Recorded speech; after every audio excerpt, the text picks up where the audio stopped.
ನವರಾತ್ರಿ ಹಬ್ಬದ ಶುಭಾಶಯಗಳು. ಇವತ್ತು 4ನೇ ದಿನ ನೋಡಿ, ನಾವು ವಿಭಿನ್ನವಾದ ಪ್ರಯತ್ನ ಮಾಡ್ತಾಯಿದ್ದೀವಿ ಅಂದ್ವಲ್ಲ, ಅದರಲ್ಲಿ ದುರ್ಗಾ ಯಂತ್ರ ಬರೆದು ಮತ್ತು ನವಧಾನ್ಯಗಳು ಮತ್ತು ರಾಗಿಯನ್ನು ನಾವು ಹಾಕಿದ್ವಿ ಅಂತ ಹೇಳೋದಲ್ಲ. ಇವಾಗ ನೋಡಿ ಮೊಳಕೆಗಳು ಬರ್ತಿದೆ. ಎಷ್ಟು ಖುಷಿ ಆಯಿತು ಅಂದರೆ, ಈ ರೈತ ಏನು ಮಾಡ್ತಾನೆ, ಅವನು ಬೆಳೆ ಬೆಳೆಯುವಾಗ ಬೀಜಗಳನ್ನ ಬಿತ್ತಿರ್ತಾನಂತೆ. ಡೈಲಿ ಬಂದು ನೀರು ಹಾಕುವಾಗ ಎಲ್ಲೋ ಒಂದು ಮೊಳಕೆ ಹೊಡೆದ ತಕ್ಷಣ ಅದನ್ನು ನೋಡಿ ತುಂಬ ಖುಷಿ ಪಡ್ತಾನಂತೆ.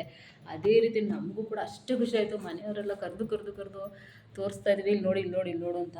ಇಲ್ಲಿ ನೋಡಿ, ನಿಮಗೆ ದೂರದಿಂದ ನೋಡಿದ್ರೆ ದುರ್ಗಾ ಯಂತ್ರ ಕಾಣಿಸ್ತಿರ್ಬೋದು. ಇದು ನಿಜವಾಗ್ಲೂ ಈ ಯಂತ್ರ ಮಂತ್ರ ತಂತ್ರ ಅಂತಾರೆ. ಈ ಯಂತ್ರಕ್ಕೆ ಇರುವಂಥ ಶಕ್ತಿ ಇನ್ಯಾವುದಕ್ಕೂ ಇಲ್ಲ. ಇಲ್ಲಿ ಯಾರೂ ನಾವೇನೂ ಮಾಡ್ತಾಯಿಲ್ಲ. ಸೊ ದುರ್ಗಾ ಯಂತ್ರ ಅಂದರೆ ಅದು ಎಲ್ಲ ಅಮ್ಮ ಒಂದು ಬಿಂದು ಸ್ವರೂಪದಲ್ಲಿ ಇದ್ದವಳನ್ನ ಆ ಯಂತ್ರದಿಂದ ಇದು ಮಾಡ್ತಾರಂತೆ.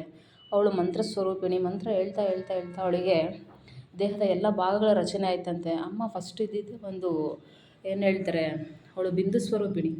ಅವರು ಮಂತ್ರ ಹೇಳ್ತಾನೆ ಅವಳು ಕೈಕಾಲುಗಳು, ಕಣ್ಣುಗಳು, ದೇಹದ ಎಲ್ಲ ಭಾಗಗಳು ಸೃಷ್ಟಿ ಆಯ್ತಂತೆ.